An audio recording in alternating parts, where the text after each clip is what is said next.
What's going on? Hello and welcome. I'm your host, Wayne Blue. You are listening to the Raptors Reaction Podcast. After the Raptors do it again, pull off a victory when they were down the entire game.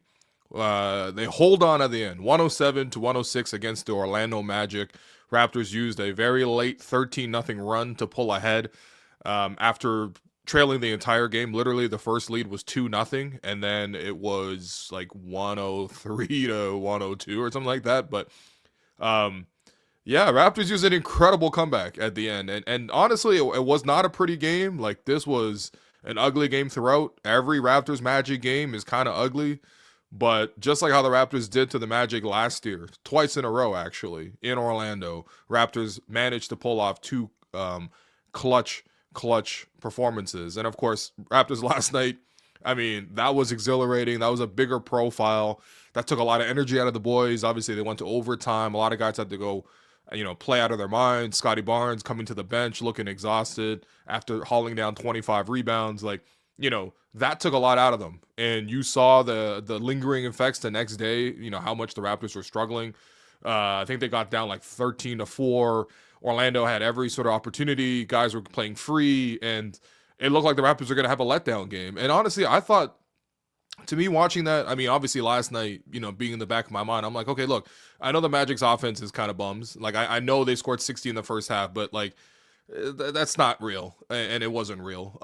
But like, especially in the back of my mind, I'm like, look, I know the Raptors feel confident right now in this moment. I know they can, come back, but it was a matter of when are they actually going to hit that turbo button, the one that we saw last night, literally last night against the Warriors. We saw the Raptors go into that mode where they're able to pressure the ball defensively, where they're able to swarm. Today, it wasn't forcing the turnovers nonstop, although there were certainly a few of those in the fourth quarter as well. Once again, the same culprit there in Jacoby Walter, who has been sensational. This might be his best, 24 hours of basketball as a member of the Raptors. I mean, he has been just, incredible on the defensive end in particularly. But there was a lot of, just tired legs for the Raptors in the first half, but eventually they got into the flow, and I was looking at the Magic like, are you going to pull away? Because if you don't pull away, this Raptors team can do it. And the Magic, they got up like 10, 12 points, which they might have felt comfortable with that, but Raptors, again, swarm back, take the lead late, hold on to it, and again, it was a sloppy game. Like, I was not, impressed with the offense of this one.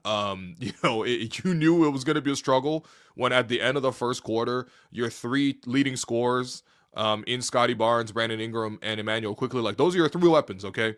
Those three guys were a combined 0 of 13 from the field with 0 points, like not even free throws, 0 points at the end of the first quarter, and you're like, man, I don't even know, how are we not down 40-10? Well, I mean, they got just enough from their bench, and that's the thing. Second half of back-to-backs, people ask, like, okay, why are the Raptors so bad in second half of back-to-backs? You need to rely on your depth and your bench in particular in second half of back-to-backs, especially after last night. Raptors obviously had to play OT. Now, granted, Raptors finishing that game out, they had their bench in for a lot of it, right? Like Jamal and Jacoby, those guys were huge factors in the win over the Warriors. But, especially second half of back-to-back, your starters are usually doing the heavy lifting. They're going to get tired. They're going to get gassed. They might not hit outside shots. Basically Brandon and IQ didn't hit any outside shots. Scottie hit 1-3 late. But you need your second unit to come in. And honestly, even though this wasn't about it, but I was actually so thrilled to see Grady Dick have, his best performance of the season. Well, maybe not of the season, but definitely the last month, where he's been really struggling. Grady Dick came alive, single-handedly carried the offense and kept it close. Him, Jamal, Shead. Jamal saw that the Raptors needed some pace, needed some downhill action. I mean, the Magic are big and they're strong and they have shot blocking. It's all the ingredients that you would say, Jamal can't be effective in that matchup. And yet Jamal has, what I would have to say is, it's not the size of the dog, it's the size of the dog in the fight, man. And like, I think for Jamal, like, he went to that mode where he's like, I'm not afraid of you guys. I'm going to go drive into the traffic. I'm going to go quicker than you. I'm going to catch you off guard. I'm going to mix up enough, change of pace. I'm going to hit my first three, which is always a good sign for Jamal. And Jamal was awesome. But again, like, you're not going to win the game with just Jamal Shead and Grady Dick. And then the second half, you started to see Scottie Barnes warm up. You started to see Brandon Ingram come to life just a tad towards the end of the first half. But those guys, just got to competence. And that's the thing, man. This was not a battle of skill. This is a battle of competence. And towards the end there, the Magic's offense just completely died. Anthony Black was having, a Cinderella run. Well, down the stretch, you didn't see Anthony Black generating offense, okay? They were like, hey, Tyus Jones, like, please run a pick and roll for us. Because, our main scorers in that point, Anthony Black and Paolo Banchero, couldn't get, anything off. And then on the other end, the Raptors just used enough energy, and I think being at home helped too. I don't think you win this game on the road, for example, but I thought the crowd was really nice. They pulled together. They saw what they happened last night against the Warriors. They came in with that in the back of their minds as well. And then when they saw the Raptors coming back, I mean, that's when the energy started really exploding. Again, it really helped to see the Raptors finally knock down some threes. Jacoby Walter knocking down a corner three off an inbound, literally inbounded it and got it right back as he hopped in bounds and he knocked down the three. He was so hyped when he saw that moment. I thought Jacoby just got the entire building hyped when he had the plays that he had in the fourth quarter, not just with that three, but with the play where he ripped the ball, like literally ripped the ball from Anthony Black. Black had been killing the Raptors, man. Like, I don't know if you guys have been tracking, but Anthony Black has had a breakout season in his third year. Tonight he finished with 27 points. That was the high in the entire game.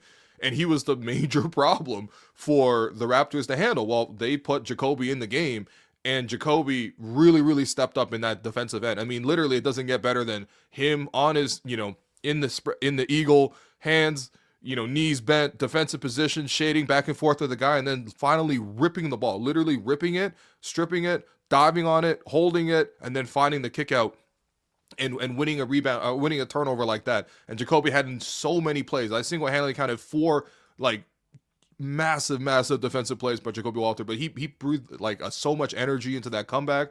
And then of course Scottie knocking down the three from the top, Collin Murray-Boyles making huge swats at the rim. And again, like it just got down to that sort of final moment. Now granted, the Raptors could have executed better. Small things like Collin Murray-Boyles missing 3 free throws. Not small when they're all in crunch time, okay? CMB also missed 3 layups in this game, too. I mean, honestly, CMB played a great game except for finishing the easiest plays, whether it's layups or free throws. But him missing 3 free throws, Brandon Ingram, the Raptors not able to get him into good opportunities and him having to settle for really, really tough shots in crunch time. Honestly, I know he hit the game winner against Indiana over Pascal, a month and a half back now, but like the Raptors just have this terrible habit of just devolving into, we're just going to clear out for Brandon to take a turnaround mid-range jumper. They got to get a little bit more creative than that. And honestly, they got to find a way to get him a better look. I know crunch time, people want to slow down and everyone's tired, but you could do better than that. And of course, even smaller things, that the Raptors still having 2 timeouts left in the pocket at the end of the game. The Raptors never using their challenges at any point in this game. Like, a lot of small things could have gone into this. But man, why nitpick when the Raptors were able to do the most important thing? And this is the perspective I have, is the Raptors found their 5 best defenders and they just put them on the floor. And that was it. I mean, it was not that simple, but it was kind of just that simple, right? Orlando is not a good offensive team, right? They are a good team overall. They're getting better after a slow start to this season. Yes, they're banged up. Yes, they're injured. Whatever. Like, okay, fine, whatever. They don't have Franz Wagner and Jalen Suggs. Well, we also down 2 starters in Jakob and RJ. You know what I mean? So I'm not saying it's even, but it's not like we're full strength either. But the biggest thing for the Raptors was just they kept fouling. They were slow. They were sluggish, and they gave up 60 in the first half to Orlando. You cannot beat Orlando if you allow them to score 120 because their defense is good enough, right? What the Raptors needed to do was find their 5 best defenders and just stick with it, or at least their 4 best defenders, and then throw Ingram in there. And honestly, Ingram defended perfectly fine today. Got a couple of deflections. In the fourth quarter, I think he locked in a little bit, and he certainly wasn't a weakness on defense. So they found their 5 best defenders. And you know what? If that means that Darko had to make the hard choice and the brave choice, then I'm happy he did it. Because this game, as much as it's unfair to pin it to any one guy, because a lot of guys are struggling in this one, right? Scottie, again, BI, IQ, all missing shots. The difference is Scottie and BI eventually got it going. IQ never had it in this game.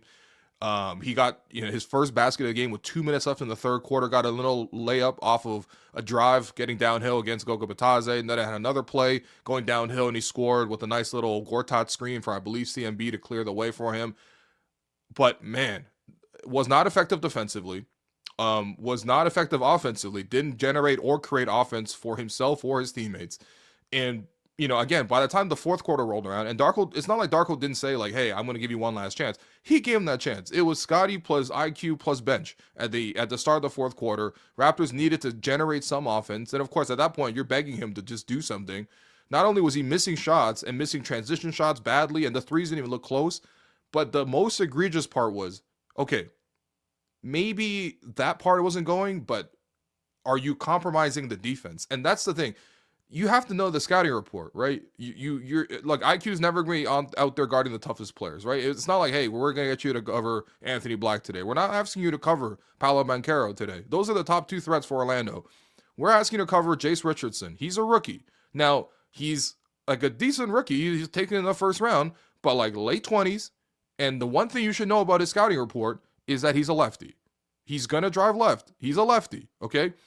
And so it was like just straight up inexcusable that IQ in the fourth quarter had two, not just one, but two instances where one time Jace Richardson beat him going downhill, going left, made a layup at the rim.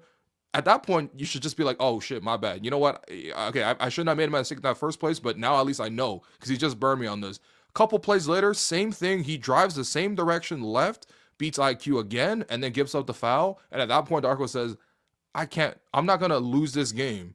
That's still right there for a guy who's not giving me anything. And so, yes, finally, I like to see this from Darko. I love to see this actually from Darko because, yes, that's a man making $32 million, and he's going to be making that for the next 4 years for the Raptors. He's not out of the rotation entirely. He's not being punished. It is just straight up, how can I win this game? Because I owe it to the guys who are competing that hard for me, who have a chance, who are trying to make this happen. I need to prioritize those guys. And so IQ came out, Jamal stayed in, Jacoby Walter, Scottie Barnes, Brandon Ingram, and then Collin Murray-Boyles. Those are my five. They're my five the best defenders on the night. I'm going to need my defense to spark my offense, just like it did against the Golden State Warriors, and that's what sparked the comeback last night. I'm going to do it again 24 hours later, and guess what? It worked again 24 hours later. So I just hope for everybody involved that, number one, hopefully we're not always in the situation where we're going from night to night and swinging so hard, because to IQ's entire fairness, he had a nice game last night. 27 points. His scoring was massive. He was really important in the fourth quarter. He was on the floor for the entire comeback plus overtime against the Warriors. Let's not be ungrateful. He hit the three to tie again at 120 against the Warriors last night. He hit a huge three in transition. In overtime as well. He had 6 assists down the stretch. Like, all of those things were good, but it cannot swing as high and as low as it did. And because, to be honest, you're not going to get this from Jamal Shead every night, who damn near had a career high in points tonight. He did. He set a career high in points, 19 for his career high in points. I mean, that says it all. His career high in points is 19. So you can't even expect that many points from Jamal. But Jamal was playing incredible. You can't expect Jacoby to come in and save you on back-to-back nights like this, but he was incredible. But you know what? That's what it's got to be. And it's the same thing for the other guys. IQ obviously gets, the biggest target on his back because he's a starter, because he's making a lot of money and whatever, right? But same thing with Ochai Agbaji. I know it's not going to be the headline, but I love that Darko benched Ochai Agbaji. I mean, I didn't even like that he came back into the game in the fourth quarter. But once Anthony Black checked in, Darko was like, okay, like, this was the game plan coming into the game. Clearly, the assignments were Scottie's going to guard Paolo, and we're going to put Ochai. Well, at first he was on Desmond, but now he's on Anthony Black, and I need him as my defender, right? He's literally in the game for defense. So Ochai, even though he's not really playing that well, gets a chance to play in the fourth quarter, and as soon as he comes in, there's a play where it's just in semi-transition. Like, I'm not talking about like a fast break and everyone's got to like scramble or whatever. It's just the Magic are just beating an 8-second count, bringing the ball past half. Paolo Banchero has the ball.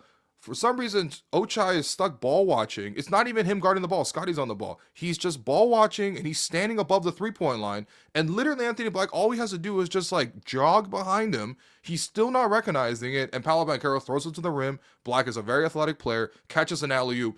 And you know what? As soon as, and he didn't burn a timeout for this, but as soon as an opportunity for a stoppage in play, he was out the game. Ochai, you're out the game. It was weird that he played 20 seconds. Honestly, that was 20 seconds too much, because how can you, as a defensive stopper, come in the game with one thing in mind and literally get caught ball watching. I'm not even saying Anthony Black made a circle shot around him, something where you played good defense and he scored anyway. There were certainly moments of that in the game, and Black is capable of that. But for that to happen, that is inexcusable. So no Ochai down the stretch. You know what? No IQ down the stretch. Grady was fantastic in the first half. Grady was fantastic. I would argue he should have got a better chance to play more in the second half, considering how much he was a factor attacking, not just like catching and shooting for three and knocking those down, because, you know, you can obviously have a nice night attacking in transition and hitting open threes. Like, you know, those are ways, but you're finishing rather than creating. Grady Dick was creating. He was attacking guys one-on-one. He was, you know, attacking closeouts, using crossovers, shifting guys, getting to the foul line a ton. Like, Grady was doing everything in the first half. And again, if it wasn't for Grady in the first half, Raptors might have scored like 20 points. It felt like, honestly, like the Raptors just could not score at all in the first half. So you would think, okay, Grady's going to be a big factor in the second half. Well, guess what? Down the stretch, in the fourth quarter, it's like, well, I need defense. And so, you know what? Grady doesn't fit into that. Ochai should be in the game for defense. He comes in, doesn't play defense. You're out. IQ, you don't play defense. You're out. I like that from Darko. That's accountability, right? What did Darko say at the start of this season to everybody? He could not just the players behind the scenes, but to everybody in terms of the fans, in terms of everybody involved, to the rest of the league. The Raptors' identity is about defense. We're going to dominate on defense this season. And if that's the goal, and if that's the stated goal, and if the chance is there in the game, then you have to actually implement and follow through. And it can't just be the carrot every game. Some nights it's got to be the stick. So IQ gets the stick, Grady gets the stick. Not totally fair for Grady, because Grady played well, but he's obviously not going to be in the game for the defense. And then Ochai, you're going to get the stick as well. And you know what? Even if CMB is going to miss some layups, which honestly, CMB really got to finish the layups. Like, it's unbelievable how much he was missing layups. Obviously got to hit the free throws. But he was fantastic on defense, and he was fighting for possessions. You got to stay in the game. Jacoby Walter, you know what? Started the season, again, in training camp. I can't say this enough. He was the third stringer, playing with the third stringers. Wasn't even featured that much with the third stringers. He was just a guy. You're just like, wait, hold on. Is that what you see with him? Because that's not what the front office has been touting in terms of why they picked Jacoby and how much they felt optimistic about him in terms of the chance to draft him as a rookie. Well, guess what? The last two nights, you're seeing why they're optimistic. His on-ball defense, and not even just his on-ball defense, but even when he is anywhere near the ball on defense, that guy is a hawk.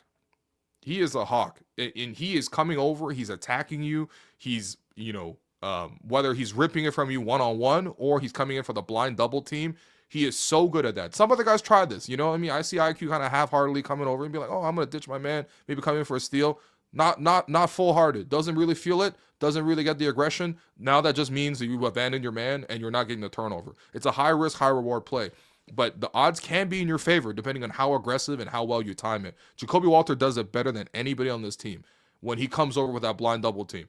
With that aggression in mind, and that aggression fueled his offense. It wasn't like Jacoby's not going to be out there creating, right? If Jacoby's out there taking one-on-one shots, he should be pulled from the game as well, because that's not his role. However, Jacoby fuels himself off the defense. After those rips, now he's like, I'm confident to shoot the three. So when I inbound the ball to CMB, and no one's checking me because I don't know, for some reason they weren't looking at him, I'm going to literally jump into the play, into the corner, get the ball right back from CMB, and I'm going to knock down the three. I'm going to get the arena a little more hype and build more energy behind this comeback, because that's what Jacoby is.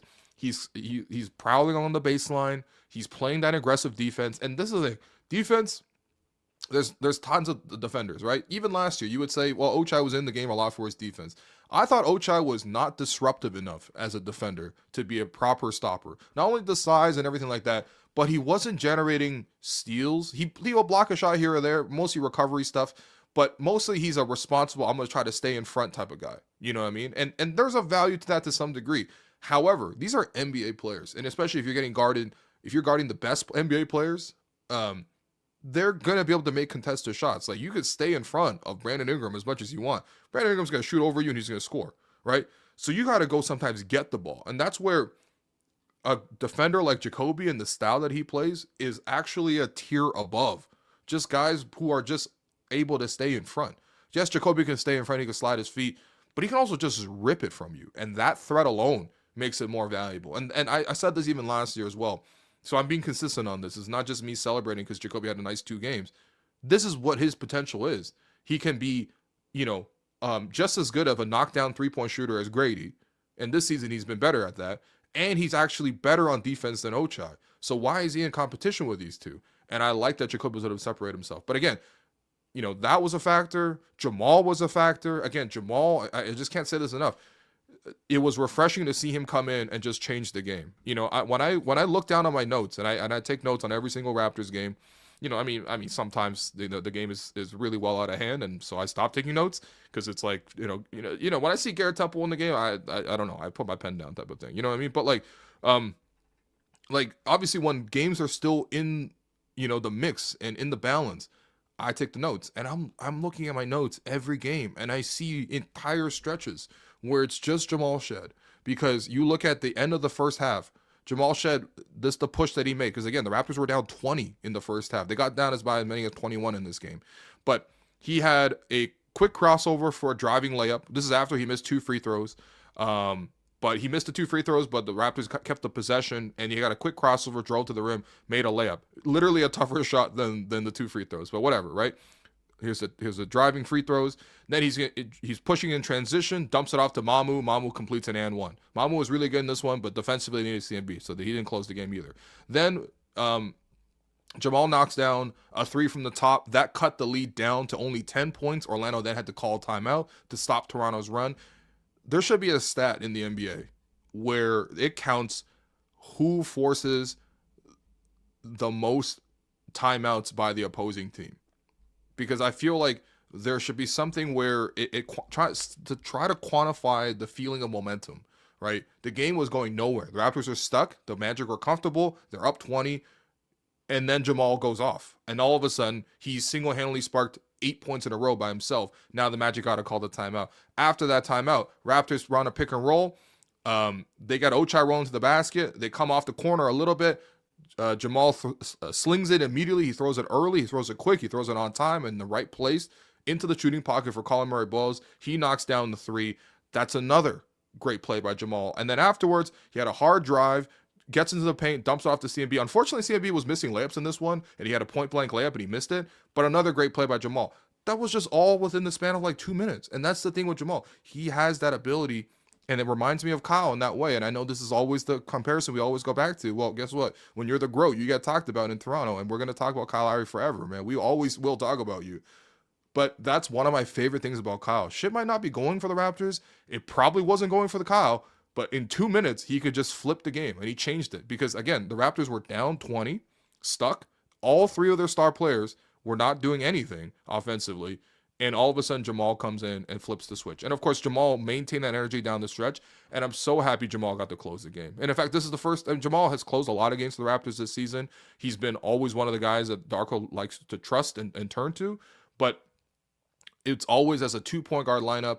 This time, IQ didn't get in the game. It was just on Jamal. And Jamal was still generating and creating opportunities down the stretch. And he was still really big defensively down the stretch. In fact, it was him to come over and fly in to like deflect the last missed shot from Paolo, who tried to hit a turnaround, but Scottie was right there in his grill, made it an impossible shot. I mean, honestly, you could leave Paolo wide open. He probably wouldn't make a jumper anyway. But still, like, Scottie played great defense, and there was a long rebound, and, it was Jamal flying up there and getting the tap out for, the end of the game. Like, Jamal was massive in this one. Jamal was absolutely massive in this one. And then, of course, just sprinkle in a little bit of, BI.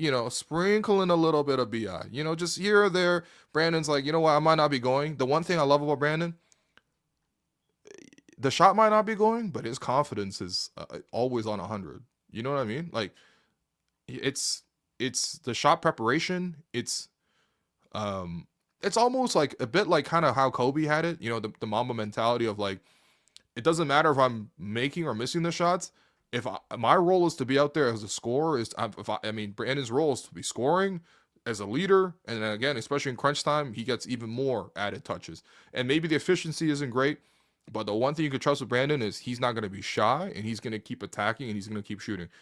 I will obviously love for better than 7 of 22 from the field. And it's really unfortunate that the 2 games in a row now, he's gone 0-4 from 3. Last game, he was 0-8 from 3. Tonight, it was 0-6 from 3. That has really hurt the overall, his efficiency for him the last 2 nights. But when it comes down to crunch time, and whether he was good or whether he was bad at this point, it's wiped from his mind. I'm going to keep going.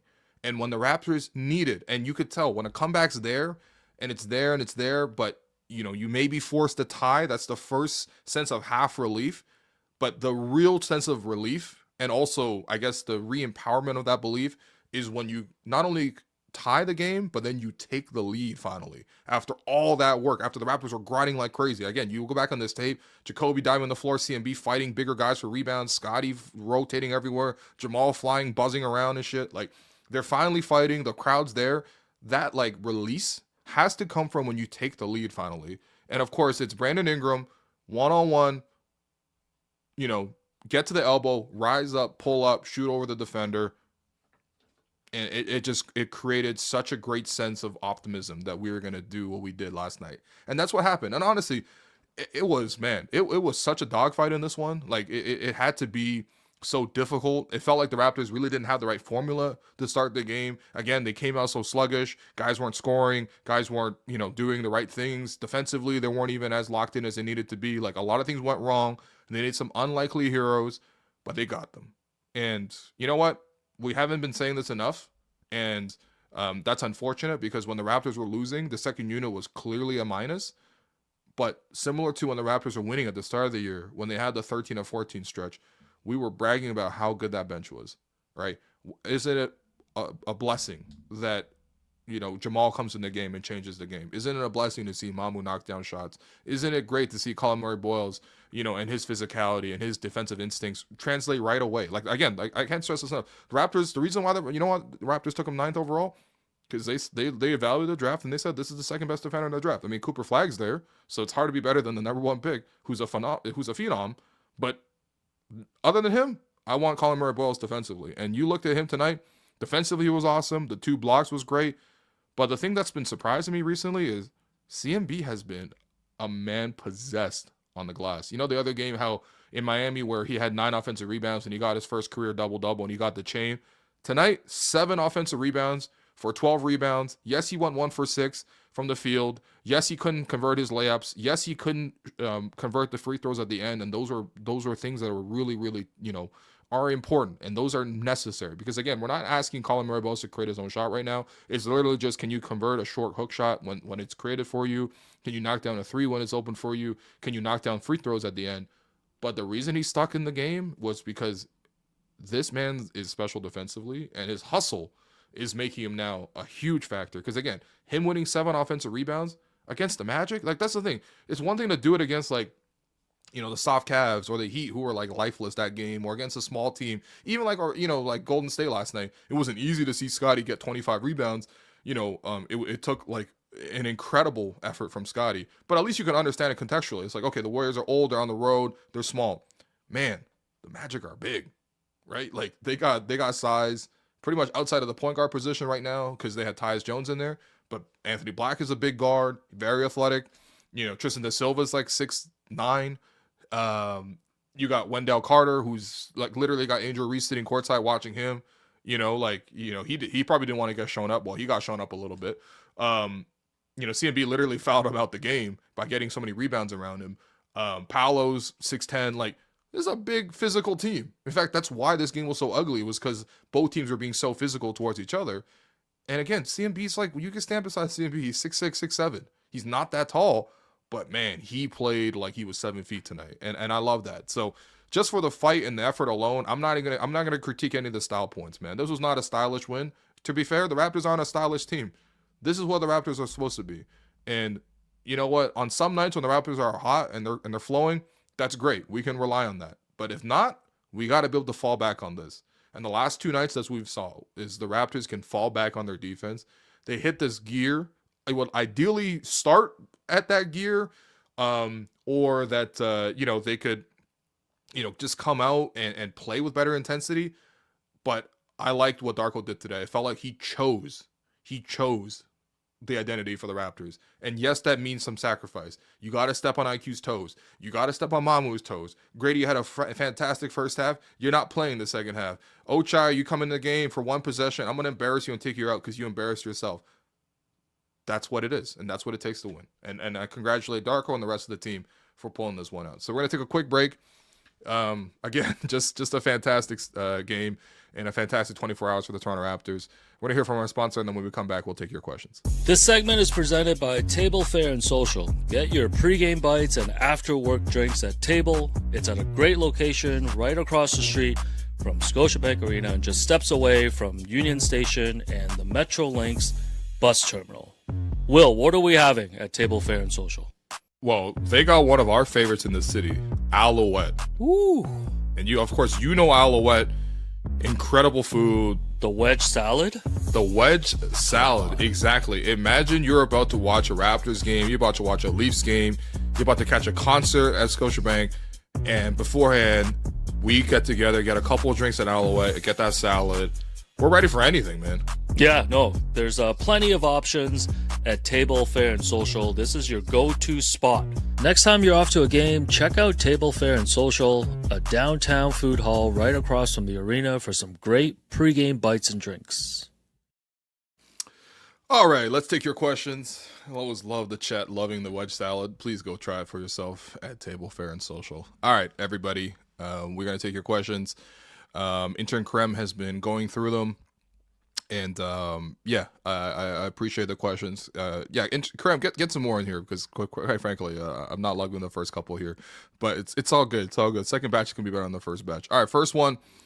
You know what? Not to be forgotten, but I want people to take note when players play well. You know, just like I was trying to like make the intentional space to highlight what IQ did in last night's win against the Warriors. Like, yes, we can critique these players, and yeah, we can like honestly like it's. Like they're gonna be up and down, and I think it's perfecttly okay to swing up and down. Like obviously nothing deflammatory or anything like that. But like, you know, we should also celebrate when guys are up, especially when they've been down for a while. Like have you been on a team before? Like when a guy's struggling and they finally get it going, like the team gets extra hype for that guy. You know what I mean? Like obviously if they're always giving you like what Grady did in the first half, then you wouldn't say anything because you're like, okay, I expect that. You know, people don't go crazy when Brandon Ingram has 20 points. They're like, all right, it's just another day. But like, yeah, Grady was really important in that first half. I actually, honestly, like, it made me relieved in the sense that, like, I think it made me relieved, not in that I don't believe Grady can do that, because we've seen Grady do that in previous years. Literally last year at this time, Grady was averaging like, 18 a game, basically. Like, he was on a heater at the start, but yeah, I mean, Grady can do this, right? Like it helped when he knocked down the corner three. But similar to when he was on a heater last year, it wasn't just Grady knocking down like 5 threes a game. And that's like, giving him like this solid baseline for a ton of scoring.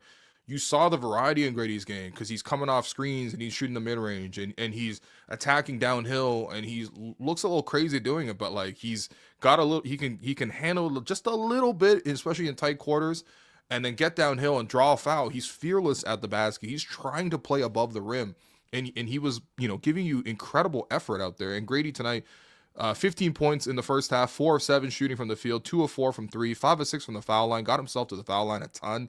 Again, some of those plays where he was just like, I mean, he saw bigs on him one-on-one. He's like, I just want to, I can do this. And I'm just like, where did this confidence come from? Out of nowhere, because, man, if you're Grady Dick, how hard must it have been to maintain your confidence through all of that, right? Like, he's had this disappointing season, third year, you're expecting to break, build from what happened last year. The start of the season was actually okay, but like as the season has gone on, his minutes have come down, and there's been more focus on him. I think that even like in terms of just if you put yourself in the position of the player, first 2 years Raptors were tanking, right? So nobody was critiquing anything the young guys did. Like there was no serious critique because guess what? People weren't seriously expecting wins. So it's like, okay, we'll only look at the positives, and we've been basically treating everything with kid gloves. This year, Raptors try to win. Now the kid gloves, they got to be a little bit more realistic. It's not to say they come off and we're going to be cruel, but it's like now we got to expect, a performance. We got to expect consistency. If you lose those possessions, if you miss the shots, if you are on the floor and the other team goes on a run, like it starts to go against you, right? And so now you're gonna be like, shit, like that was all just, like a warm up, and now this is the real thing. But it's like, okay, it is the real thing. But I think for Grady, like it's important that he maintains his confidence, because tonight what I saw from him was not him converting easy shots. Like, yes, he actually missed some of the more easy shots that he got set up for him, which is continues to be maybe the most glaring thing, and that's why people really feel extra frustrated when, again, the whole play set up for him to shoot an open three and he doesn't make it. It feels extra frustrating, and I'm sure it must be even more for him. But he has skills, man, and it was great to see him come off the bench tonight and carry it. You know what he did tonight? He did what you should expect from a six-man tonight on a winning team in particular. Oh, the starters are slow. They're sluggish. They're not doing anything. I got a fearless gunner coming off the bench. He might get hot. And if he does get hot, all of a sudden it's a different game. And that's what it was. That's what it was for Grady, you know? And that might be his future in the league, right? But he did it tonight. And I'm proud of him, man. I'm really proud of how Grady played tonight. Yeah. Dick was huge tonight. Absolutely. Why did you have to put that in capitals, man? What else do we have? Can we have some perspective here? Shead is great, but he isn't scouted as a first option. If he was to start, do you think they wouldn't defend him harder with more pressure? I think, again, like, this has been brought up a couple times because Jamal has played above expectation on the season and IQ has played below expectation on the season. And so it's always been talked about. What if he flipped them, you know, in terms of their order? I continue to think that just based on their current skill sets, IQ is more like overall skilled as a player, but I think Jamal plays the role better of a Raptors point guard between the two guys. And I don't think that it needs to happen in the way that people want it to happen right now, where they're like, IQ's disappointed me, so I want to punish him and I want to put him on the bench. And Jamal has delivered for me, so I want to reward him by starting him. I don't know about that. I think that these guys are in the right positions. I think that they can learn some from each other in terms of just like, obviously IQ's ability to score and get his, like, that's something that Jamal struggles with. It's a lot of like, you know, catch guys by surprise baskets or get, like obviously spot up threes, you know, where guys are leaving him to like cover BI or cover Scottie. But I think IQ can learn a lot from Jamal as well. And I think that's a huge compliment to Jamal, because Jamal, even though he's a second-year player, like, he doesn't play like he's, you know, a second-year player. Like, you know, the toughness that Jamal plays with, the stubbornness, like the tenacity, the ability to change speeds. One thing I love from Jamal tonight, okay, at the end of the game, Raptors were struggling to get offense, right? Magic are struggling to get offense too, but the Raptors got the stop.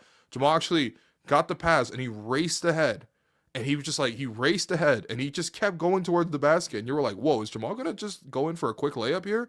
Is he going to get blocked? He gets blocked a lot. Is he going to do it? But then he actually just raced ahead, literally got to the baseline, turned, then circled back out from the paint, and then waited for the rest of the team to come in. And I just thought even small things like that, where it's like there's a threat of change of pace. With IQ, you just don't see it as much. You know what I mean? IQ's out there looking to get his scoring, and it feels like if IQ's not scoring, he's going to have a bad game. I mean, yes, you can be like that if you're like an elite scorer, but realistically, for most people, and this applies for like 95% of NBA players, you know, if you're not like Luka, you know what I mean? It's like, no, it's not. You're not going to score at will. Like, you're going to need to play a balanced game. And I wish IQ took more pride and put more emphasis in the other parts of the game that fuel Jamal. Jamal is as hyped up for a huge rebound or a huge stop or the way he's able to set up a teammate. And his first thought isn't, how can I get a good game scoring? And that's the thing. It's like that mentality, I think, is kind of evident when you see the sort of the approaches to the game. IQ can be a very effective player. Literally last night, he was huge in the comeback. 27 points, has all the assists down the stretch too. Like, those are all big. And that's what he will have. That's something Jamal probably won't have as much of. But for this to even be a conversation, for this push to come on organically from fans, because this is something that everyone else has pushed away, but I think fans are itching to see it. It's because that, like, there are things that Jamal has been doing really well. You know what I mean? And Jamal tonight earned it. And this is what I want from Darko. It's like, if guys earn it, then you give it to them. Not politics, not like, you know, maybe management might want to showcase this guy or that guy. Maybe there's more, this guy gets paid more and this guy wasn't as whatever.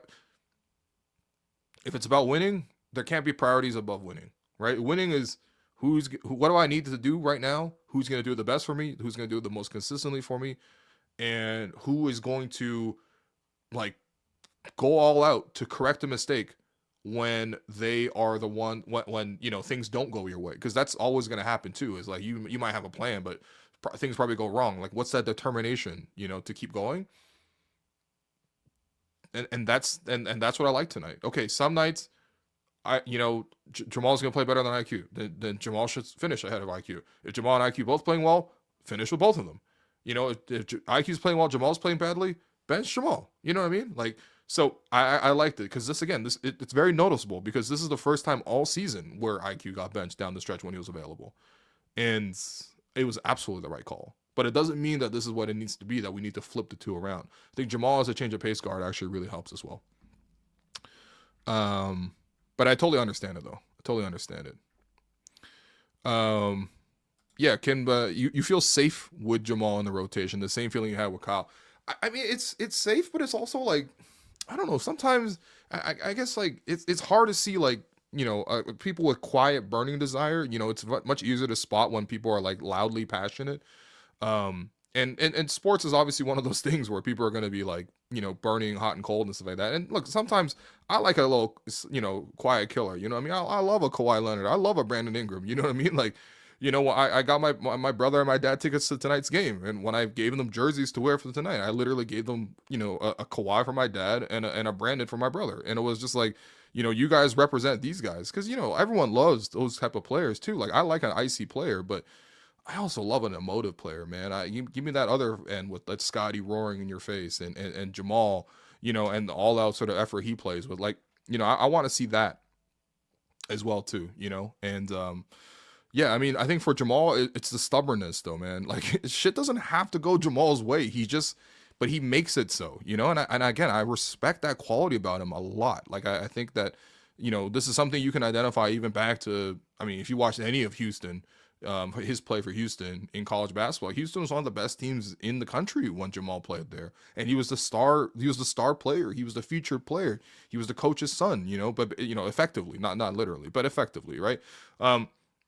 And he was such a lovable player even then, but then you saw him be that same guy in summer league, be that same guy in preseason. I still remember, I literally after 2 preseason or summer league games, we were already in Vegas, like shooting shows, being like, let's coin a name for the fan club, Shead Heads. Like I want to interview Jamal Shead. I want to track his career, and like seeing him in preseason. I remember his first preseason game that was in Montreal last year. It was against the Washington Wizards. This guy created 4 turnovers in his first shift, and I'm like, wow, this guy is different, And yes, he has limitations. Like again, like you don't look at his true shooting percentage or anything like that. I think it's probably in the low 50s, maybe if it's even above 50. He's probably shooting under 40 from the field, and the 3 has been either there or it's not there, but it's pretty inconsistent. Today it was there, thankfully.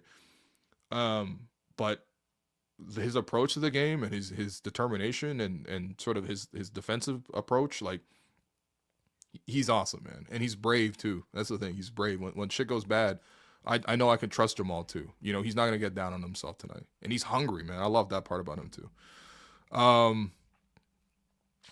Yeah.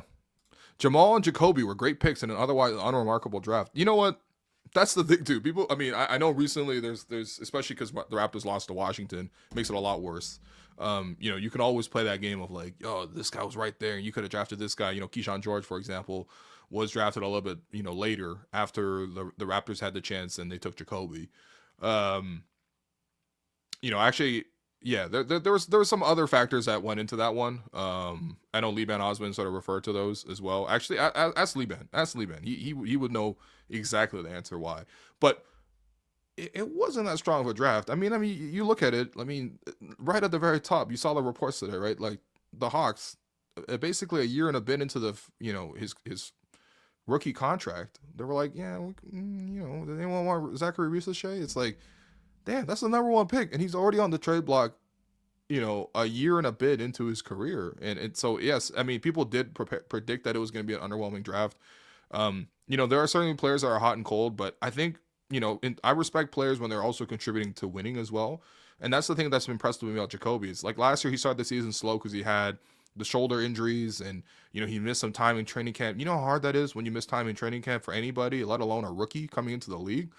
Not physically ready in certain moments. He's skinny and gets pushed around. I remember just him picking up a ton of fouls, but he got stronger and stronger towards the end of last year. And then at the start of this year, he started low again. Like, again, out of the 3 shooting guards, Grady, Ochai, Jacoby, he was third.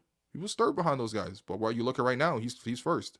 And I think that he's shown that ability to sort of keep fighting through. And again, there's tangible things that he does at a high winning level, which is create turnovers, which is the ability to play 3-and-D. He's done a really great job recently too. This is a super, niche thing, but he's done a great job just like prowling along the baseline.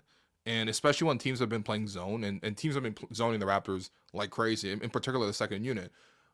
When they go to zone against the Raptors, depending on what type of zone. If it's a 2-3 zone, it's probably not as much. But if it's a 3-2 zone where they put more pressure on the top of the floor and they leave just two defenders to sort of guard the back line and the rim, there's so much space for guys to cut along that baseline. And Jacoby, if you look at just his recent baskets, a lot of them are just him making the right cut along the baseline.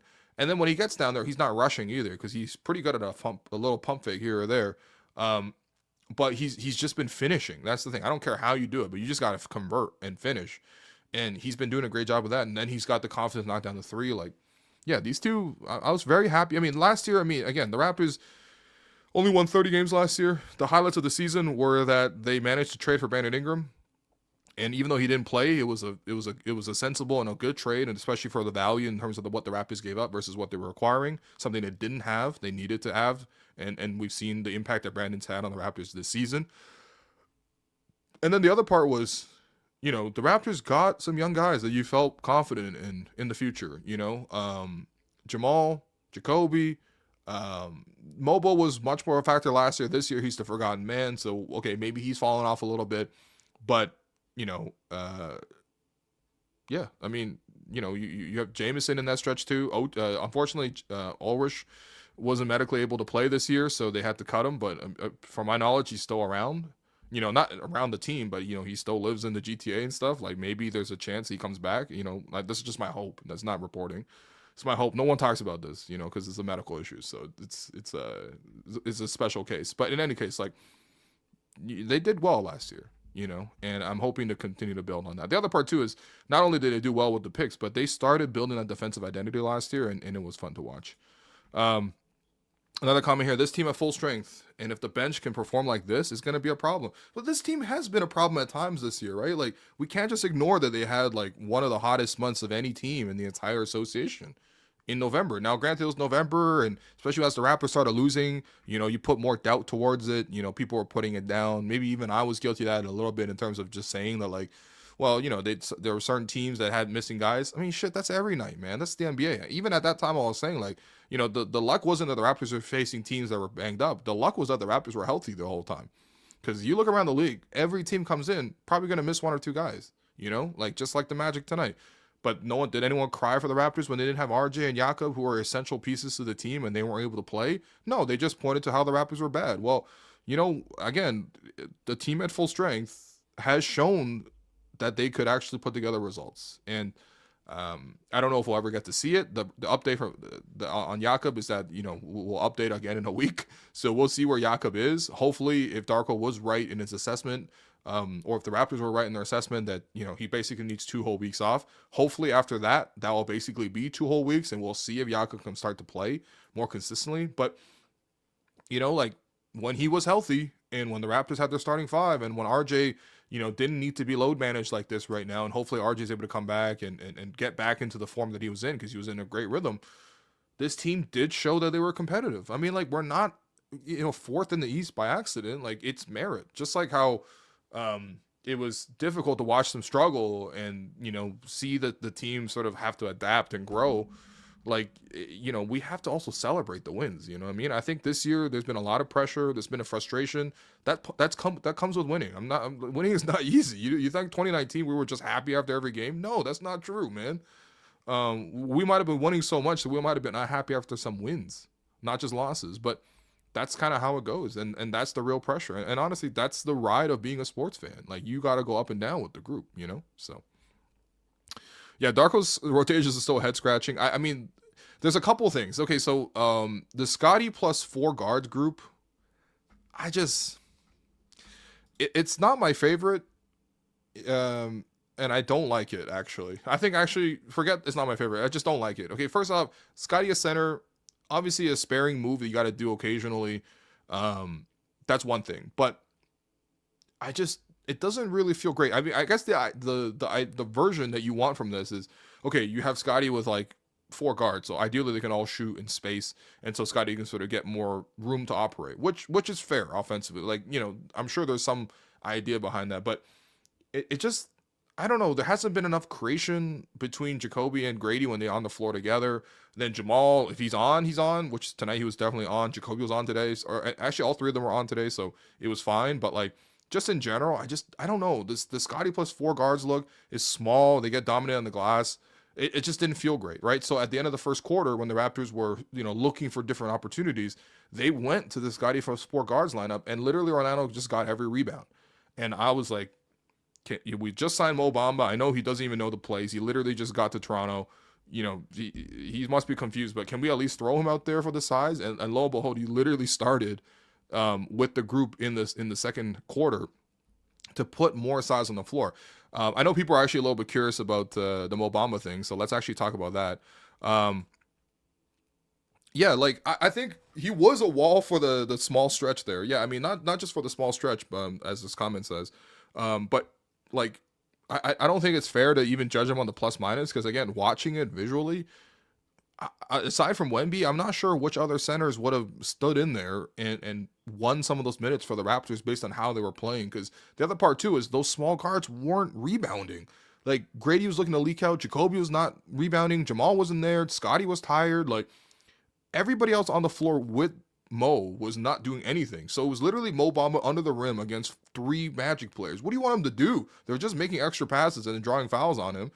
I thought he actually, for a guy who literally walked off the street, played really well. I don't look at the -9 in 4 minutes. That's not me trying to make an excuse for him. This is just me watching the context of it, because I think people don't watch enough of the context and they just literally cite the stat because it's so easy to say and it feels empirical. But there's a context to all of that.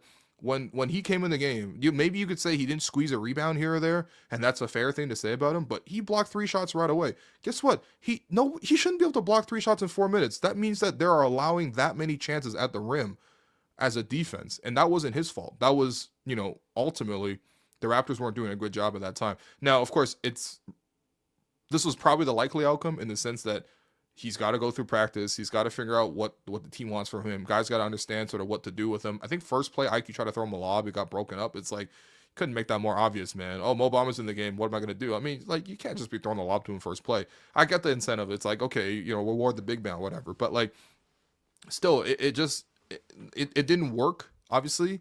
But for what he could control in terms of Mo, thought he blocked a bunch of shots the way you would expect him to. He used his physicality, in the paint. And I think going forward, if it will be a success for the signing, if number one, it'd be success for Mo if he gets kept throughout the season, right? Because he's obviously non-guaranteed. Raptors can cut him, after a certain point in January. The other part too is just like, it not only would be a success for that, but I think it'll be a success for both Mo and the Raptors if they could play him between 10 and 15 minutes a game, where he can be in there for size, he could be in there for matchups, he could be in there to grab a rebound, block some shots, obviously set a big screen. If you can do that on a consistent basis and play with energy, because again, you're only playing 10 to 15 minutes and the career is in the balance here, then you've done your job. And that will be a big win for both sides, So, but I thought for a debut, I thought he actually played, again, perfectly fine. They put him in some hard places, though, man. Like, seriously, who is going to be guarding 1-on-3? You know what I mean? Like, that's not realistic. That was a lot of breakdowns. If you go back and watch it, there's a lot of breakdowns. Yeah, there's a comment here. Mo's going to take this opportunity more seriously than before. Raptors going to coach him up, right? Look, I mean, I'm not here to judge, what happened with the player's career before they happened with the Raptors, because I don't really care, because I care about the Raptors, Like, I care as a general NBA fan, but, most importantly, I care as a Raptor fan, right? So I care about what you do for the team, right? And if, there were opportunities not taken, if there were other things, if you didn't play well, okay, that's part of it. But, it's just like the same. And obviously, this is a totally different case. RJ's a much more accomplished player. But with RJ Barrett, like, I didn't want to take all that stuff from what they said about him in New York and what he did in New York. I cared more about how he played as a Raptor. So for me, when he came to the Raptors, the slate was wiped clean. And since then, I've been very impressed with RJ, and I've sung his praises. Obviously you critique him when he hasn't played well, but that comes with the territory. But you sing the praises. Like, so for Mo, same kind of situation. And again, like I don't think the Raptors are ever going to ask this guy to do what he can't do, right? Screen, rebound, block shots, keep it simple. And if he's hot, knock down the three as well. I know he's got a bit of that in him, but I'm obviously not looking for him to come in and space the three, immediately. Just start there with physicality, because the one advantage for Mo is this is the fewest expectations he's ever had, and this is probably the team that has needed him the most, right? The starting center is not there. We're playing Scottie. You're playing Mamu at center. CMB at 6'7" is going to play some center. If you can't take this, that's on you, right? So I think on that sense, I'm pretty happy with him. Show the damn team pick. Yeah, there we go. Karem's got the pick for the group here. Look at the win here. All right, Grady's okay. He's flexing. Okay, Jameson Battle bigger than the camera. I mean, he's standing closer to the camera. That's cheating. That's like the forced perspective that they film Lord of the Rings with. But he's making himself look much bigger than Grady. Jacoby in the middle. Honestly, Jacoby had a chance to get that chain as well. Jamal Shead, as always, in the middle, and he gets the chain here tonight. I thought he absolutely deserved it. The two ways back with the group. It's great to see Elijah Martin dressed. It's great to see Chucky Hepburn. He's probably wearing the team gear again in the back. AJ Lawson gets dressed. Like, RJ's rested, but he's around the team. And of course, Garrett Temple, being the vet that he is, telling Mo Bamba, like, yo, this is what we do here, okay? This is Raptors culture, okay? Get ready to learn the conga line. Get ready to learn the post-game picture. If you want to flex a little bit, maybe go in the back, and go off to the side and flex with Grady. Like, this is what we do here. And what a way to welcome him to the team, That was a hell of a win tonight. So, yeah, congratulations to the guys. I continue to say this, but can somebody please just put together high-resolution versions of all of these team photos? And after the season, I would love to have like a small published like magazine, or even like a small little coffee book. I mean, it's gonna be small. It's it's only gonna be ideally like 40, maybe 50 type of team photos. But I would love to sort of get a little bit of collectibles or something like this. This is actually like really good documentation, and I think a lot of fans will get a real kick out of it too. Here's also Jamal just with the chain by himself. Again, this is said by someone else too, but every time Jamal wears a chain, it looks massive. He's obviously a bit of a small dude, but shouts to him, man. There you go. Wait, they said read hold on, read the Josh Lundberg quote on Darko on why he went with Shead instead of IQ. Tears. Wait, what was the quote? Oh, here we go. Oh, thank you, Krem. Okay, this is from Josh Lundberg. He says, Rajakovic was asked why Quickley wasn't on the floor to close the game. Quote, because Jamal Shead was on the floor instead. You know what? Darko, yes. Yes, Darko, yes. Oh, man. You don't understand. Darko was like one of the nicest people I've ever met in basketball. And, I'm genuinely rooting for him as a person. And he is so nice. We have conversations. We're cordial. We'll chat. He's courteous. I mean, he might even know that I don't have nice things to say about him sometimes, and I disagree with how he coaches. But that doesn't take away from the person. I love Darko as a person. He's genuinely like a really, really, special person in professional sports. But this is what I like, man. This is what I like to see. Okay, because again, this is not like trying to dunk on a guy. This is not trying to like put anyone down. This is just about celebrating the guy. And it wasn't about the feelings, just like how it wasn't about the feelings when they were benched. Because Jamal Shead was on the floor instead, like that's why IQ is off the floor. It doesn't highlight how IQ played poorly. It celebrates Jamal for being the type of player he was. And if we go back to this team photo, look how happy IQ is standing right beside Jamal, who's one of his rookies. Like it's like everything works out. You know what I mean? Some nights, one guy's gonna be good. Some nights the other guy's gonna be good. Some guys, both guys are good. We can all have a great time with it. But I like this from Darko, man. I like this from Darko. And honestly, this is the question I have. How will IQ respond? Because you know what, for IQ, you're a better player than Jamal. You should go out there and play better. You're not going to have it every single night. That's why you got backups, and that's what happened tonight. But at the same time, I know for IQ, he can perform better than this. He literally did it last night. It's about finding consistency. And if the shot's not there, other ways to contribute. Defense, playmaking, setting the tempo. There's so much other things that a point guard can really factor into, So let's just see how they go with it, man. Also, another tweet from Josh. Raptors with Shead on the last 2 games plus 47. Raptors without Shead minus 32. Like, incredible stuff. I mean, sometimes plus minus doesn't tell the whole picture. In this case, the plus minus is absolutely true. Jamal has been massive in both comebacks. Last night they come back from down 12 in the fourth quarter, and they win the fourth quarter 43-17. Fourth quarter plus overtime in the last 8 minutes plus the 5 minutes of overtime. And then this game they come back from down 21, and they probably would be down 21 the entire game if Jamal didn't pop off. They probably would be down 21 if Grady Dick didn't pop off. They probably don't complete the last 10 points of that comeback without Jacoby diving on the floor and making the loose balls. And of course, none of the Raptors season at all happens without Brandon Ingram's clutch baskets and Scottie Barnes' defense, you know, like, and that's just how it is. And I like that this team is finding ways to win, man. It's the last 2 games have not been pretty. They've been ugly. They've had to fight. It's not even repeatable. You might not even be able to do this over and over again, but I salute this team for fighting it and finding ways to sort of work through it, man. And I can tell that it's, you know, energizing the fan base again, because like I'm seeing the big numbers here in the chat. I appreciate you guys for watching. Of course, we go live after every game, so if you're backing on the Raptors, you know, be backing on the show. Hit the subscribe button, hit the like button, you know, like the video, all that kind of stuff. But like, we're gonna be here when they're good or bad. You know, last year we did 82 React Pods when there were 30 wins. This year they might hit 30 wins in January, hopefully, and we'll still obviously be here. But you know, like I can even sense that like the fan base starting to wake up a little bit to it, because like it grabs headlines when you beat the Warriors like that, and then it grabs headlines the next night because you're like, yo, that was sick. I want to go see it again. And you come to the Raptors and you see this again, it builds confidence, and I think it builds belief in the team as well, man. Not just from the players in believing themselves, but also the paying customers showing belief in the team. Speaking of which, we also had some paying donations here in this chat. We'll get to those because it's been a while since we've got to some of these. First ones, this is way too long of a handle, so I'm just gonna say you sent in $5. Thank you. Is this the most satisfying comeback since the 32-point comeback against the Mavs in 2019, especially since it was led by the bench? Okay, a couple of things. Number one, that was a 30-point comeback. It was not 32 points. Number two, most satisfying comeback. I think it's the cumulative effort of the 2 comebacks in the same back-to-back between the Warriors game and then this game. Super hype.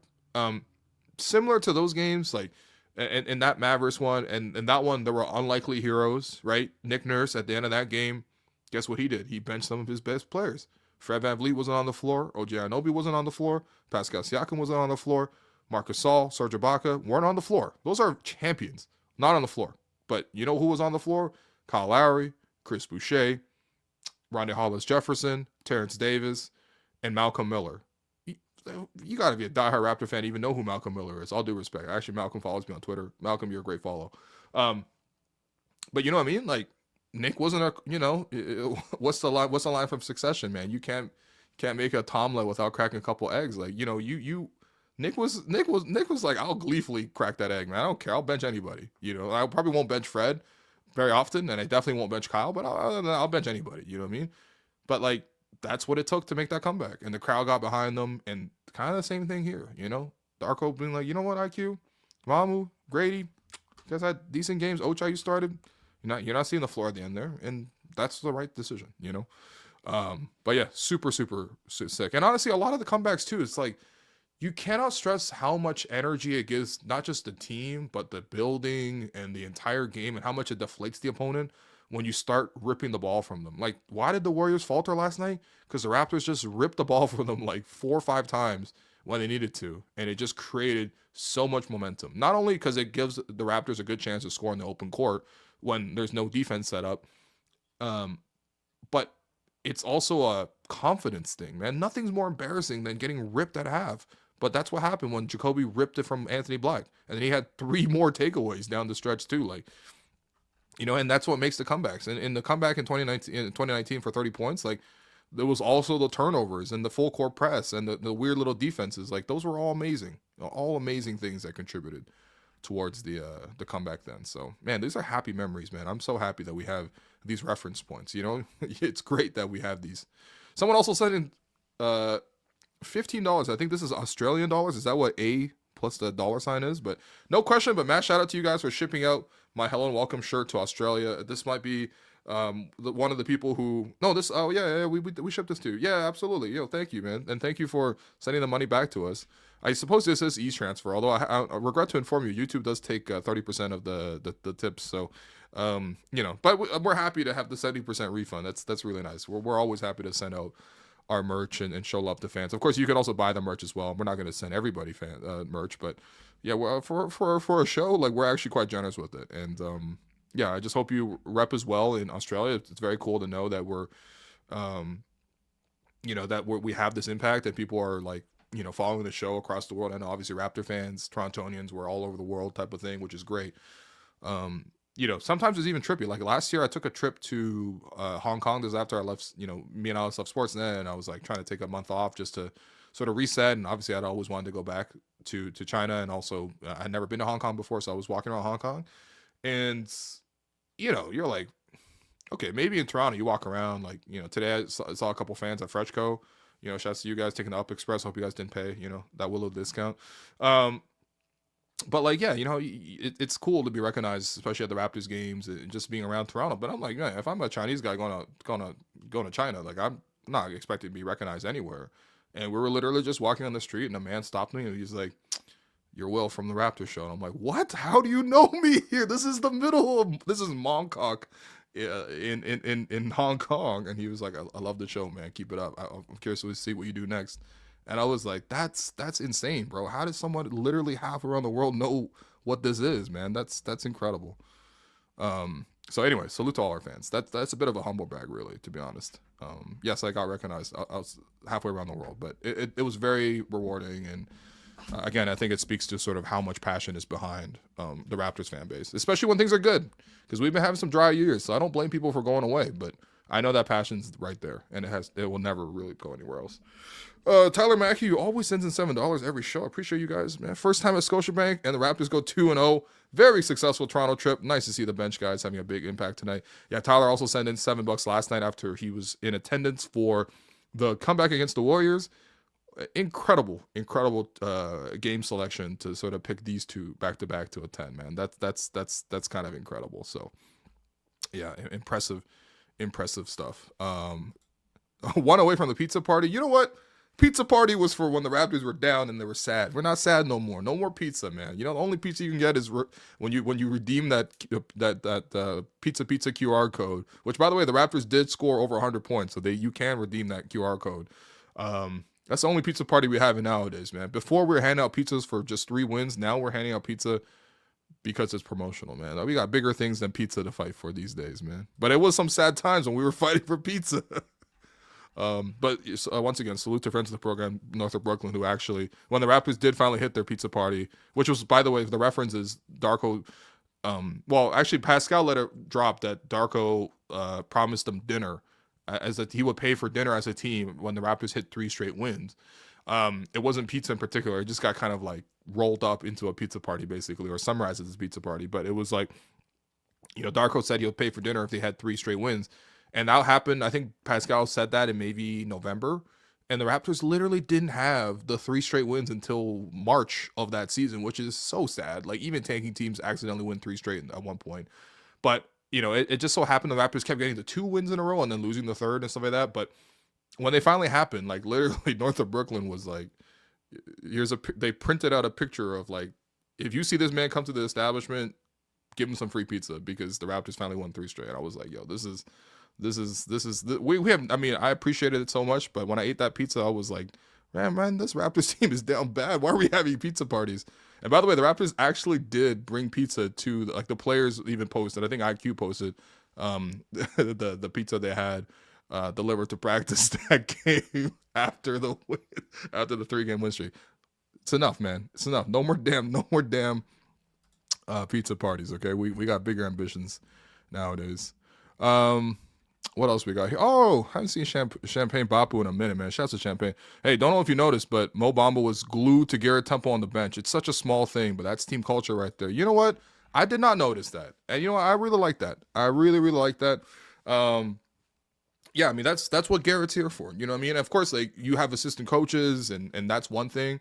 And honestly, Garrett is much closer to an assistant coach than he is to, like, the next player, basically. But Man, you know how hard it is? Like, imagine, again, like, I know these guys are like superheroes you see on your TV and you expect them to produce certain numbers and people literally spend money to go see them and bet money. They're so confident that they're like, this guy's going to do this, that they put money on it too. But, um, like it's, at the end of the day, you're in a new workplace. These guys are all young and in their 20s. They've never lived in Toronto before. A lot of this is new to them. Their confidence is probably pretty low. You're confused, you're tired, you're meeting everyone for the first time. The other team is incredible. Like, to even get in the game and produce anything, I think is actually like already pretty good. But yeah, like these small things, and this is what like Garrett's on the team for, is to like include people, to like, walk it through. I mean, watching Garrett work behind the scenes, like I know he gets paid like a good salary and he lives a happy life, and you see his beautiful wife and his kids and everything like that. Like, they're so adorable. Like, they're the picturesque family. Like, it was great to even get to know Garrett to a small degree when he used to be on the show all the time. But even just watching him work, from not even afar, but even up close, like small things, like how he's just always organizing things for the team and gathering them together, building little pregame traditions. Jacoby came and he basically taught him like, some dance steps. Basically, to be honest, this is where I'm out of my depth. Okay, I'm not going to speak on Black business in terms of what type of dancing they were doing, but it was a nice little, little dance that they've been learning together. And like Jacoby's like learning how to do the dance, and now he's got it down really nicely. This season was really cute because a third person popped up in that dance. Like, CMB tried to then learn this dance. Like, the Raptors have this like elaborate introduction especially when they're playing at home, and then they announce all the players, they announce Darko, and then the lights come on, and then they play this one specific song, and they literally dance to it, the two of those guys. And then this year, CMB was trying to copy and learn and literally falling behind them. I'm like, these small things about building and getting players on the same page and connecting them, and even if they don't play, still feeling involved, like, you would appreciate that at any workplace. You know what I mean? And that's part of the value, man. That's part of the value there. So, yeah, I mean, he's literally a professional vet. You gotta be really good. So, but yeah, I mean, I could see Mo, like, I mean, look, I don't know anything about the guy yet, so I'm not going to try to promise anything on his behalf. I think we have enough. I don't like that industry in sports where people kind of, overgas things. Like, I don't think it's like entirely fair, especially because that creates expectations for people to fall on their swords when players don't hit those levels. But I think for Mo, I think there's a good chance here. The Raptors are giving him a chance to play. There's an opportunity. They need him, and they're not asking that much out of that position either. So hopefully he's able to go out there and perform. So, hey, we just hit 12K. That's nice. Congratulations to the whole team. Jerome, Alex. I think, if people don't know what we do here, obviously we do post-game shows after every game. We go live. We drop some shows throughout the week too, just sort of discuss the team. And of course, probably the most fun thing that we do, and if you really are one of those people who would like some company and just like to kick back with a little bit more relaxing of an episode, we also do the banter pod every month, and we just dropped that last night as well. I gotta say, a real chaotic banter pod, man. Every time we do the banter pod after midnight, it gets to some chaotic spaces. But I thought that was a really, really funny one last night. So yeah, just check out all our content. Of course, we also do exclusive interviews with players and stuff like that too. If you haven't checked out the Bible Webster episode, you got to do that. Serge Ibaka episode, the Fred VanVleet episode, interviewing Norm, Jacoby. We talked to Jacoby just recently. IQ. Man, if I get down to practice these days, I always try to shoot the scrum for you guys as well. Like, we just try to do as much as we can, man. You know what I mean? So, by the way, speaking of the banter pod being the chill choice, the game of basketball. The game of basketball. Oh, this game of basketball that James Naismith invented. It could be a little stressful. Could be a little bit stressful at times, especially when the Raptors are struggling. When they're down 45-25, and I'm tweeting. You could tell I'm stressed. Okay, you could tell I'm heated when I'm tweeting some of these tweets because I'm stressed watching the Raptors sometimes. Basketball, the sport can be stressful, but your choice of beer does not have to be. Coors Light delivers mountain cold refreshment.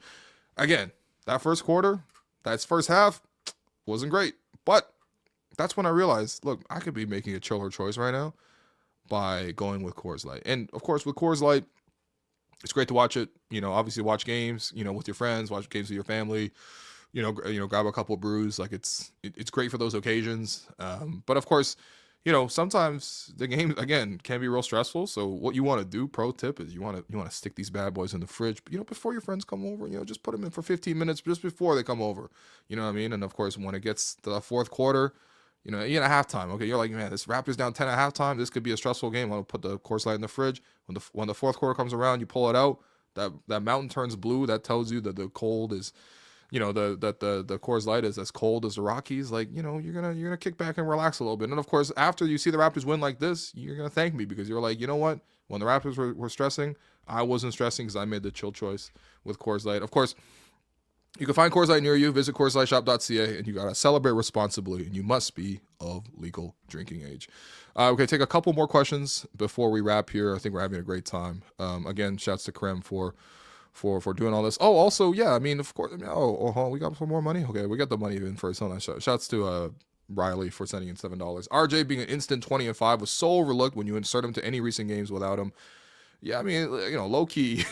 No RJ, no buckets. That's it. That's no RJ, no buckets. No woman, no cry. No RJ, no buckets. That's just how it goes. You know what I mean? So, yeah, we gotta make sure RJ is healthy. You saw the latest report, I think, from Grange. He mentioned that they got to continue to manage this RJ thing, which hopefully that doesn't devolve. Again, like, the Raptors have an excellent medical staff, so I trust them almost implicitly on everything in that sense. But I just hope that RJ is able to be as available as possible. I think hearing RJ talk after his return last night and his game last night, one thing he mentioned that I hadn't really fully taken in is this is the first time RJ's missed even a month. RJ's such a good pro, and he's taking such great care of his body. He's always been available in his whole career. He always takes so much pride in it. And so for him to be down for those 15 games, like he's mentioned, like, he hasn't missed that many games, consecutively before. So that's got to be such a frustrating experience to go through, not only on top of the injury, but not being able to play when he takes such pride in playing. Like, let's get RJ out there as much as possible, because we definitely miss him. And again, no woman, no cry, no RJ, no buckets. We need them, man. No one else on this team can really give you the buckets like RJ can, especially the ones that aren't like half court and they're difficult and they're frustrating. Sometimes you stop and you got to really appreciate like the easy buckets, and RJ makes buckets look easy, man. So that was pretty great. Other thing, we got to plug All-Star voting. We got to get people on it, man. Yeah, first returns came in. I believe Brandon Ingram was 12th among all players in the Eastern Conference. So congratulations to him. But unfortunately in the top 20, they don't have Scottie Barnes in it, man. And listen, I know Scottie, since the All-Star period started, he had a couple quiet games. Like, the Raptors obviously went in a bit of a funk, but let's not be confused about one thing, okay? The reason why the Raptors are at 20-14 on this season, the number one reason, and the best player on the Raptors, and the one who drives the most winning, is Scottie Barnes, okay? I know it's not the sexiest thing, because people want to put in the flashiest players, people want to vote in the most popular players, people want to put in big stats, big stat lines. You see it night tonight, oh my God, this guy had this. How about the guys who drive the most winning, man? Scottie Barnes drives a ton of winning for this team, and that's why he should be an All-Star. And what's the link? I'm maybe I'm a little too old to be, not too old actually. I guess maybe I'm just not as involved. NBA All-Star voting. Hold on. Link is how to vote. Okay, here we go. Yeah, start voting. Okay, here we go. Let's drop it in the chat right now. You know what? Forget putting in like likes or subs on the channel. I mean, that's great. I mean, I appreciate you guys, but I would like everyone to just go here. Okay. Vote.nba.com. I guess /EN is not even important. You vote in your own language. It doesn't have to be English, okay? Vote in whatever language you want, but just put some love behind Scottie Barnes, and of course Brandon Ingram as well. But I think it's important, man. I think Scottie deserves it. And honestly, if the Raptors fans don't vote him into the game, and obviously it's not just a fan vote, it's fan plus player plus, I believe, media. But I think the coaches will put Scottie Barnes in, because again, like, you asked Jamal Mosley, like, yo, who was impactful tonight? Scottie Barnes got to come to the top of your head. If you're Steve Kerr, I mean, I guess Steve Kerr isn't voting for the West, so that's tough. But if you had to ask Steve Kerr, like, hey, who do you think should be a Eastern Conference All-Star? He'd be like, Scottie Barnes. That'd be the first name he put down on the list. So, yeah, man. There you go. I think coaches will definitely put him in, though. But he drives winning like crazy, man. And also, he's making some huge plays. Look at the stops he made. You know what I mean? Can we make a little fan video? You know what I mean? Like, can we do something, man? Some campaigns, maybe we get him to do a little bit more media as well. I think part of that is on the PR staff, honestly. Raptors PR has been great to us. I'm not trying to, crack any eggs here, but if I'm going to be completely honest, like, part of that campaign is you got to put the visibility for the players. You know what I mean? Have you seen a big Scottie Barnes interview? Have you seen a big Brandon Ingram interview? Not just locally, but even for the bigger markets. I'm not even saying you got to put them on, Hello, or you got to put them on SportsCenter, TSN. I mean, shit. Like, what about the national podcasts? You know what I mean? Like, bring the awareness. I know Zach Lowe was just here in Toronto. Zach Lowe might have been at this game. I saw him last night. For the Warriors game. Like, tell Zach. You know what, Zach? You want to break some news from Toronto? How about you get Scottie Barnes on your podcast to discuss the season so far? Stuff like that. Just to increase profile. You know what I mean? Like, it's all part of it. You know what I mean? You could put it on fans. But sometimes, it's not just on that, right? It's on the organization as a whole to promote their players. Especially nowadays, the organizations have all the control and all the resources and all the access. That's the thing, right? Everyone's dying for access. No one has more access than the team itself, right? So just keep going, man. Just do what you can. I'm sure there's other things in the in the works too. Like, I'm sure some of that's gonna come out and stuff like that too. Like, I'm not saying that that's not enough, but there's some other ideas that can get out there too. Matty D can spam on the broadcast. Yeah, what happened to Freddie All-Star? You know what I mean? What about Scottie All-Star? It rolls off the tongue just like how Freddie All-Star rolled off the tongue. Yeah, Scottie All-Star, Brandon All-Star. Yeah, we got our All-Star brothers here. Yeah, we're harassing Zach while he's with the fam. Yeah, maybe we got to tell Zach, please. Now, if I talk to Zach, I'll tell him to put me on the pod. Okay, selfishly, I'd put me on the pod. I wouldn't put the Raptors on the pod. Sorry, guys.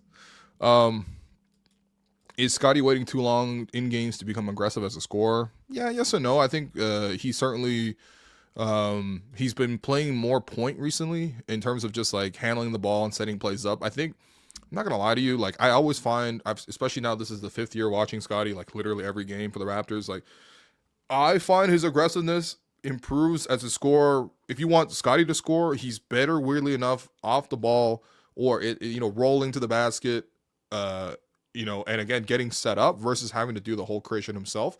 However, there's also moments where Scottie just says, man, screw this, man. I could be better than Paolo Banchero, and I'll just take it strong to him, and he could just bully guys as well. I think that takes a lot more energy for him to sort of get to, and so it's not realistic for him to, like, essentially hit R2 plus square and hold that all game. Like, that's not his game. But yeah, when he plays point at start of games and stuff like that, I think it does sort of take away from his aggressiveness for his own personal scoring. It's weird because most players, you would say, if you want him to score more, put the ball in his hands. But I don't see that from Scottie. Like, and that's not necessarily the best way, in my opinion, to use him all the time. But I think what's important for me is that he can access the scoring when the Raptors need him to access the scoring. And I love that he was confident enough to step into the three late during that comeback. There was no evidence of Scottie hitting threes in this game. He hasn't been hot from three recently. You could say his legs are tired, whatever. He just took that three because he knows he's put in the work to practice that three, and the team needed him to knock down the three, so he did it. Like, that's what I respect most. I don't need to flex a big stat line for Scottie and be like, oh, look, he just beat this other guy in this head-to-head. Like, that's not important to me. What's important to me is that he helped the Raptors win in every way he could, and that's what he does every night. So, and if it's scoring, then hopefully he can do it. That's probably the weakest part of his overall package of a game, to be honest. And he's still very good at that. He still gives you 20. So, if 20 is weak, then everything else is very strong, right? So, yeah. And I like this too, man. This is a good perspective. Happy to see the team fight to the end tonight. When you go down 21, second half of back-to-back, it's easy to just give up at that point. And that's what I kept saying, man. I mean, not just me. Sorry, I want to center myself. Like, I think this is what's important for competing, and this is how you get to these wins. Sometimes competing is not rational, man. It's very rational to say, yo, we're tired. This other team's playing well. Like, we just did what we did last night. Okay, you know what I mean? Second out of back-to-back, nothing's going for us. Literally nothing's going for us. We just call it in. But they didn't. They chose to keep going, and this is a result, and that's why we're so thrilled, and that's why everyone's here watching the games again, because it's like, they make you watch. They make you not turn off the television. When Matt Devlin says they're right there, and they might do it. And the last 2 nights they've been doing it in great ways. Last question.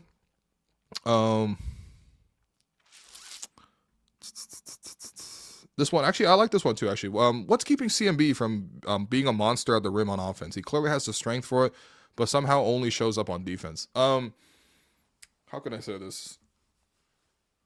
CMB's got to learn how to translate the aggressiveness that he has on defense and on the glass to everywhere in his game.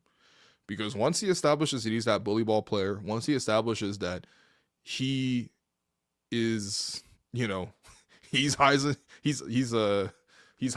he's the one that knocks, like, then he's going to be a huge problem in this league because he's already learned how to be physical on the defensive end. He's already learning how to be physical on the glass. Those are good.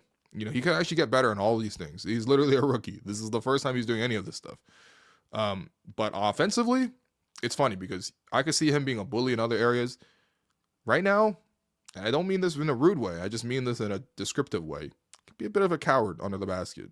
Oh, I'm not there. Even the kick out to the Scottie for three. You look at it, the guy's right under the basket. And his first instinct was, how do I spray it out? I've even seen him kick it out to guys that weren't there. He would throw the ball out of bounds. Obviously, you're going to have to find different ways to finish, right? Both being left-handed. Obviously, he's left-hand dominant right now. He's left-handed. He's got to figure out how to use the right a little bit more as well. You know, basically, it's just whatever angle is going to be easiest for you. He's obviously got to put in a little bit more finesse. Maybe sometimes he's got to spin it, or sometimes he's got to dunk it, whatever. Like, you know, you always got to find the right way to finish. The thing is, he's under the basket a lot. So that's already a really good sign. That means he's reading, he's creating separation.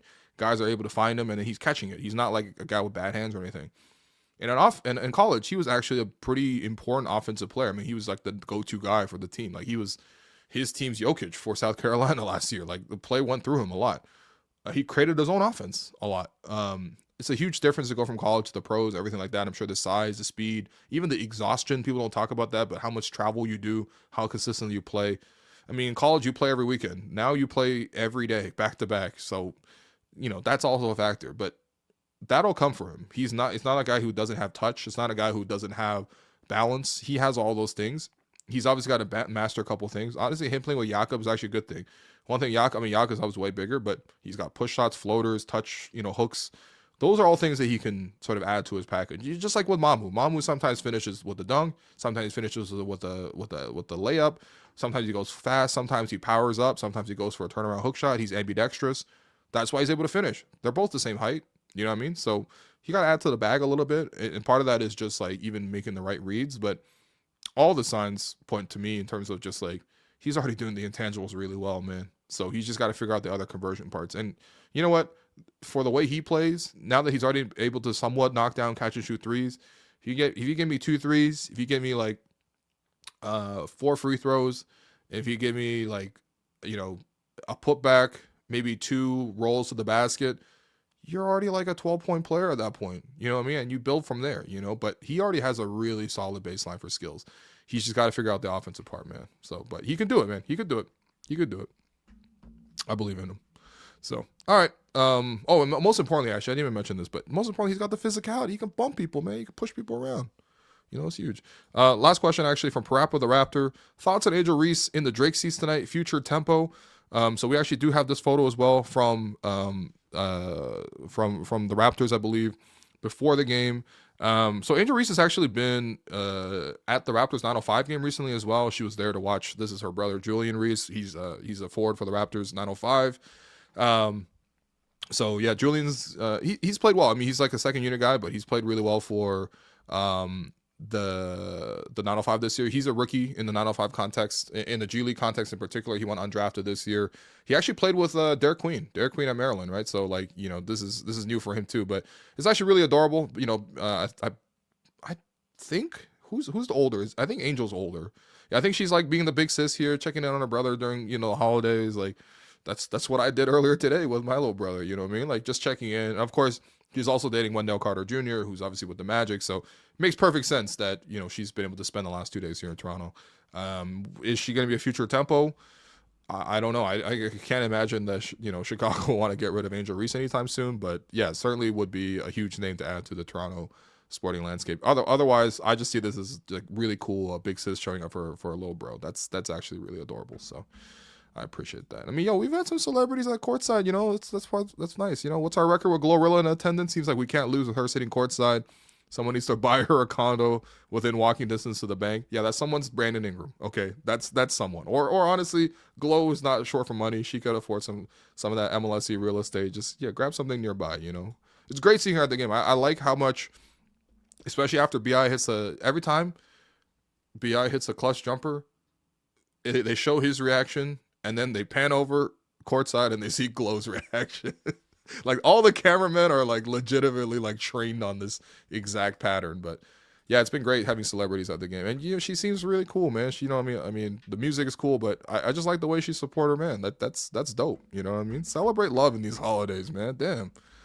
This is nice. So yeah, I think I saw in a recent interview with Complex, I think she explained that I think like they've been knowing each other for over a year now. So this isn't even something new too. So I like when people are supporting each other, whether that's family or their friends or their loved ones.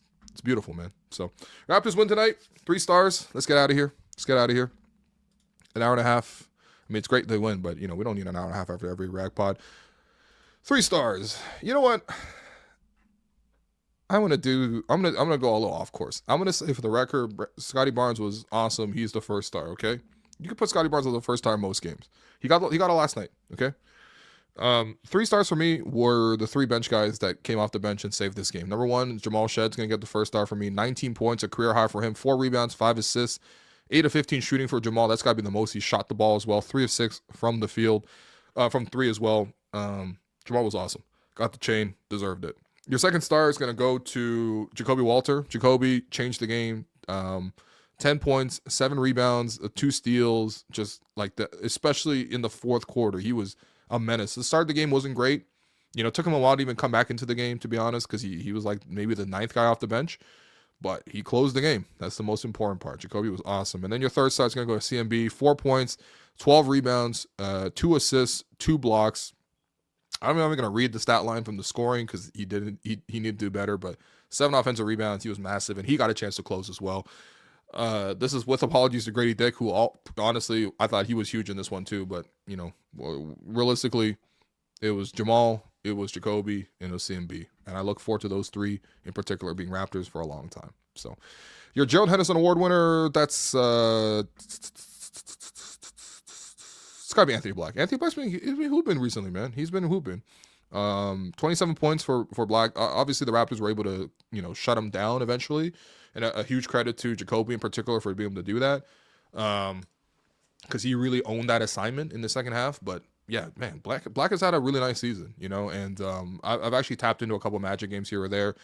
Suggs is always in and out of the lineup and stuff, so he gets plenty of chances to play. And man, the way he's shooting the ball, super confident, taking a strong one-on-one, always been athletic. Yeah, he was a problem all night, man. I really like Anthony Black's game. So yeah, 27 points for Anthony Black tonight. He gets the Gerald Henderson Award winner. All right, thank you everybody. Appreciate you guys. Raptors finally get a day off, which will be nice, for everyone to rest. RJ come back to the lineup. Yaka 1 day closer. Mo Bamba go through some practice, get to know your teammates. And then, yeah, Raptors play again on New Year's Eve when they take the Denver Nuggets into their building. I don't know if people saw, but looked like Jokic left the game with injury. You never want to see that from ever, especially for the greats of this game. Hopefully Jokic is able to play. It'll be a huge treat to watch him play in person. But if he's not there, then I hope the Raptors take full advantage and take the wins where they are. But appreciate you guys. Another great win. Thanks for coming through. Vote Scottie. Vote Brandon for All-Star. Hit a like. Hit a sub. Appreciate you guys. Love you guys. And again, appreciate Karem too, man.